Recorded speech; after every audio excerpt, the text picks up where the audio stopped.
अस्सलाम वालेकुम ख़वातीन और हज़रात, a very good morning to all of you। आप सबको द मॉर्निंग स्टार के एक ब्रांड न्यू सीजन में खुशामदीद कहते हैं।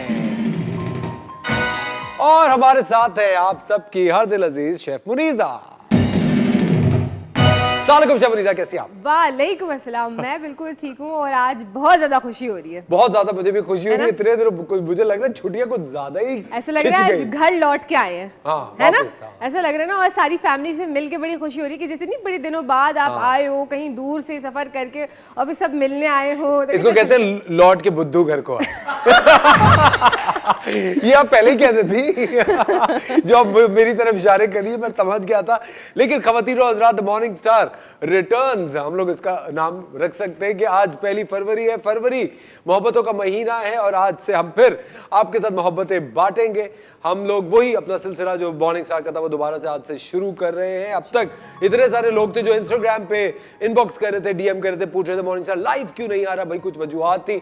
सबसे बड़ी वजह ये थी कि मैं मुल्क से बाहर था, कुछ और कामों की वजह से अब वापस आ गया हूँ, माजरत एक महीने के लिए। लेकिन आज से वो सिलसिला, वही एनर्जी, वही सारी मजेदार बातें और वो सारी इंफॉर्मेशन जो कि आपकी जिंदगी बेहतर करती है, हम आज से फिर आप तक मुयस्सर करेंगे। और शेफ मुनीजा की वो छोटी मोटी नटखट सी अटखेलियां भी बिल्कुल क्यों नहीं। मेरे ख्याल से इस पर मैं कहूँगी वही एनर्जी नहीं बल्कि उससे ज्यादा एनर्जी के साथ हम आए हैं, क्योंकि जब कोई चीज हमसे दूर होती है तो हमें इसकी वैल्यू की कदर पता चल जाती है। तो मेरे थैंक गॉड आपको मेरी कदर हुई शेफ मुनीजा। थैंक गॉड आपने जो इतने दिन मेरी हुई कि नहीं हुई ये बताएं। कदर आगे बढ़ते हैं। नहीं ऑफ कोर्स, मतलब ये वहीं के वहीं है। लेकिन एक बात है, ये कहा बाकी इस बात को मैं मानता हूँ कि absence makes a heart grow fonder, कि जब आप किसी चीज से दूर होते हैं तो आपको उस चीज की कदर का, अहमियत का, उस चीज की इंपॉर्टेंस का एहसास होता है। देखिए बहुत सारी खवातीन हैं जो कि अपने हस्बैंड से कह रही होती है कि भाई मैं तो सारा दिन आपका इंतजार कर रही होती हूँ, तो वो भी आपको पता है दफ्तर में जब काम कर रहे होते हैं तो वो भी आप ही को लुक फॉरवर्ड कर रहे होते हैं शाम को मिलने के लिए। आपको नहीं लगता? नहीं, मुझे ऐसा बिल्कुल शेफ मुनीजा, आपको पता है बहुत गलत बात है। आपको पता है कि आप ही पहले से सोच के बैठी हुई होती है। यार एक फोन भी नहीं आता, आपको पता है? क्योंकि भाई जब रात को पूरी फिल्म देखनी है तो छोटे मोटे ट्रेलर का क्या करना। लेकिन फिर भी कम से कम एक फोन तो होना चाहिए और वो तमाम खवातीन जो मेरे साथ है वो कॉल करके बताए कि ऐसा है कि नहीं है। मतलब लेकिन आप मुझे एक बात बताएं, अच्छा ठीक है, आप ये कह रही है कि दूल्हा भाई को पूरे दिन में आपको एक फोन करना चाहिए। कम से कम ना। अच्छा, उस फोन में क्या हो? मतलब कुछ भी बात कर लो बंदा, कुछ भी क्या नहीं। जैसे क्या? बस आई लव यू कह दे बंदा तो मोहब्बत बढ़ जाएगी। हस्बैंड है, क्या मतलब है? एक तो आई लव यू कह दे, वो भी आपको। ये थोड़ी मुश्किल बात है। लेकिन ऑफ कोर्स यही आप ना सारे आदमी एक जैसे ही होते हैं। शेफ मुनीजा, आपको पता है मैं सच बता रहा हूँ, आदमियों के लिए अपने जो इमोशंस है ना उनको एक्सप्रेस करना आई थिंक दुनिया का मुश्किल तरीन काम। जाके देखें औरतें क्या क्या लिख रही होती हैं। मैं कहती हूँ यार ये कौन से जो ये वही टीवी ड्रामों वाले तो सारे मियाँ नहीं, और हमारे मियाँ ऐसे निकलते फिर। और आप ड्रामे जो करते हैं जिसमें आप इतने अच्छे अच्छे हीरो होते हैं, इतने अच्छे, तो हमें वहां से तो जेलसी होगी ना। आजकल तो मैं अच्छा हीरो नहीं बना। आजकल तो बहुत खतरनाक हीरो वाला रोल करो। ख़वातीन और हज़रात, आपको आज की ताज़ा खबर सुनाते हैं। आपको पता है हमारे शहर कराची में, पूरी दुनिया में बहुत सारी डेवलपमेंट्स हो रही हैं, ऐसी ऐसी चीज़ें भी हो रही हैं जिनकी वो खबरें भी हमारे कानों से गुजरती हैं जिनको सुन के दिल एकदम से रुक जाता है, दहल जाता है। सबसे बड़ा महंगाई का इतना बड़ा बॉम्ब हम पे हर आए दिन गिर जाता है। शेफ मुनीजा, आप सोचे, आप किचन चलाती है, प्याज कितनी महंगी हो गई है? प्याज 320 पे पहुंची हुई है। आप बताएं, मतलब प्याज के बगैर तो कोई सालन हमारे यहाँ होता ही नहीं। मेरे पास एक बहुत अच्छा आइडिया है। क्या? सालन खाना बंद कर है ना। मैं आपको सही बता रहा हूँ, मुझे लगता है हमारी जो बर्बादी का बहुत बड़ा हाथ है ना वो सालन में है। बस अब सालन हटा दें, सालन खा के हम बैठ जाते हैं। और तेल जो महंगा है उसका क्या करें? क्या कह रही है? तेल जो महंगा है उसका क्या करें? तेल मत खाएं। क्या खाएं? क्या खाएं? पेट्रोल इतना महंगा हो गया। मैं आपको सीरियसली बता रहा हूँ। देखिए हम लोग कुछ अरसे के लिए जो महंगाई को काउंटर भी क्यों करें?